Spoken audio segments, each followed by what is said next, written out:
Focus. ওকে, alright. So guys, আজকে আমি কতটুকু ভালো ভিডিও বানাইছি সেটা বলতে পারবো না, কিন্তু বাট আমি অনেকটাই ভালো করার চেষ্টা করছি।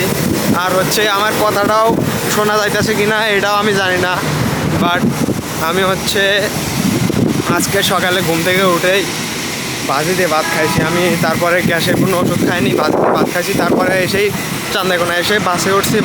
বাসে উঠে বগুড়া গেছি। বগুড়া যাওয়ার পর থেকে আমার মাথা বন করে ঘুরতেছে, সেই জন্য আমি ভালো করে ভিডিও করতে পারিনি। অল্প একটু ভিডিও করছি, এটা দেখে তোমরা সন্তুষ্ট থাকলে থাকো, না হলে আমার চ্যানেলটা সাবস্ক্রাইব করে দিও। আর হচ্ছে আজকে আমার ভালোই লাগতেছে না। আজকে আমি বাড়ি যাবো, বাড়ি যেয়ে ভাত খাবো কি না জানি না। গোসল করে তারপরেই হচ্ছে ঘুম দেবো একদম। কালকে সকালে ঘুম থেকে উঠবো, তারপরে এডিট করে তারপরে এই ভিডিওটা আপলোড করব। এটা আমি খুবই ফোকাস। Okay, tata, by.